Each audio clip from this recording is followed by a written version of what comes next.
Pertama sekali saya ingin merakamkan jutaan penghargaan dan setinggi-tinggi ucapan terima kasih yang tidak terhingga, khususnya kepada yang berbahagia Ustaz Zakaria di atas daya usaha yang begitu murni dan gigih beserta seluruh tim keluarganya dan kumpulannya serta orang-orang yang bersama dengannya.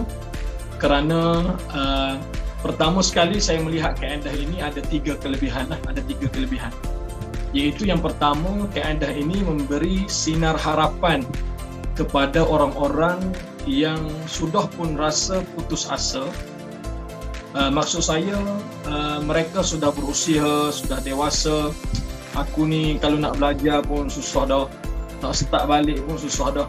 Tetapi salah satu kaedah yang boleh diterapkan ataupun yang boleh dilalui, yang tanpa ada jurang usia ataupun tanpa ada kekangan usia, iaitulah kaedah haraki.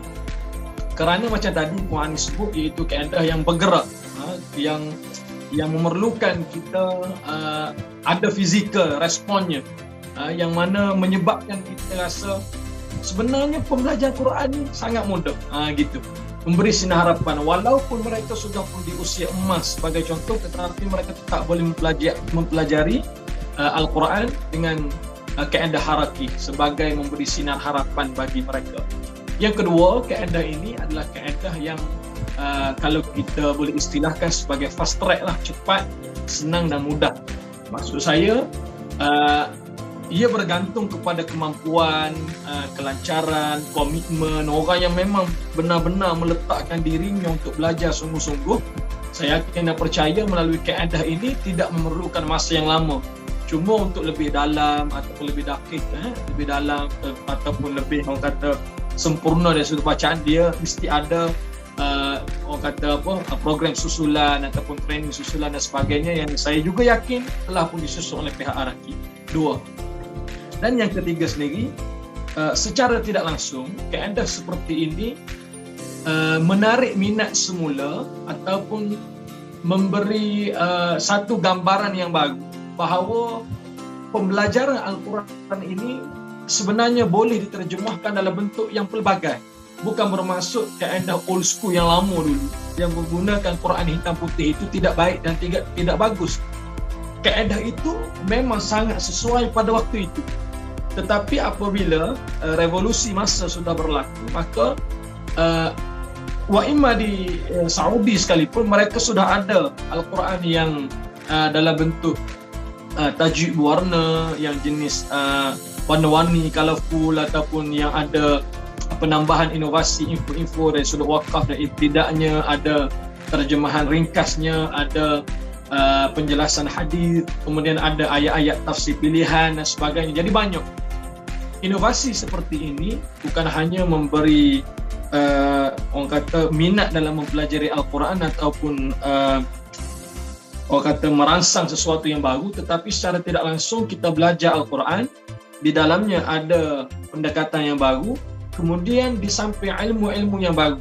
Maksudnya tadi kita ada, kalau di Haraki menggunakan Quran Karya Bestari yang ada panduan wakaf dan ibtidak serta tajwid warna, secara tak langsung bukan hanya baca, tetapi baca dalam keadaan betul, bertajwid walaupun tidak tahu hukum tu apa dulu. Kan ada dengunya, ada ikhfa'nya, ada idghamnya, panjang pendek, huruf mat dan sebagainya. Walaupun tak boleh sebut istilah dia ma'asli ke, ma'jaiz ke atau ma'arif disukun ke, yang ni jadi dengun kenapa, sebab izhar dan sebagainya, tetapi boleh baca dulu. Dan lama kelamaan kita akan lebih senang untuk kita mengingati, oh hukumnya ini idgham, memasukkan. Oh ini adalah izhar, nyata dan jelas tanpa dengun. Oh ini ma'arif disukun, panjangnya 246 dan sebagainya. Jadi memberi orang kata satu info yang sangat berguna secara tidak langsung. Dan saya yakin dan percaya kaedah seperti ini bukan hanya kepada orang Islam sendiri, maaf cakap, kalau orang bukan Islam pun, kalau kita test seperti ini, mereka pasti boleh baca. Dan saya telah pun nampak bukti tersebut apabila ramai di kalangan peserta-peserta yang mengikuti kaedah haraki ini terdiri daripada mereka yang mu'allaf, yang Allah Ta'ala lembutkan hati mereka menerima Islam, reverted, maksudnya kembali kepada Islam dalam keadaan zina hero, tetapi mereka boleh menjadi hero dalam keadaan membaca Al-Quran mengikut kaedah ni. Dan mereka sendiri pun tidak menyangka bahawa boleh membaca Al-Quran walaupun tanpa mengetahui lagi nama-nama dan hukum-hukum tajwid. Inilah salah satu mukjizat dan kebesaran Al-Quran yang kita boleh lihat sendiri dengan mata kepala kita, dan lebih-lebih lagi di Haraki sendiri. Sebab saya yakin dan percaya sudah ramai dah yang telah pun melalui proses pembelajaran seperti ini. Dan yang disebutkan total physical response ini sebenarnya memang sangat membantu, dan saya juga difahamkan oleh Ustaz Zakaria, inilah satu-satunya kaedah pertama yang diperkenalkan seperti ini. Dan yang menarik lagi, Puan Anis ya, bila saya tengok di awal-awal dulu masa Ustaz Zakaria di Selamat Pagi Malaysia, kalau tak silap saya kenal Haraki ini dah lama dah sebenarnya. Cuma baru kesempatan jumpa Ustaz Zakaria ni dalam sekitar 2 ke 3 tahun lepas di Karangkerah lah, bermula pada waktu itu, yang bila diketengahkan hashtag Ustaz Menari tu, kan, jadi orang pun pening, macam mana Ustaz Menari ni? Rupa-rupanya kaedah pergerakan itulah yang dikatakan menari itu merupakan total physical response, yang ada genggamnya, yang buncit atasnya, yang ada mataharinya, yang macam-macam. Sampai anak kita pun tahulah Doraemon tu apa, kan. Jadi ini satu keajaiban lah saya melihat. Jadi insya-Allah saya doakan kepada seluruh warga kerja, ahli keluarga serta orang-orang yang bersama Haraki ini mendapat pahala yang cukup banyak mencurah-curah di atas usaha murni dan gigih ini.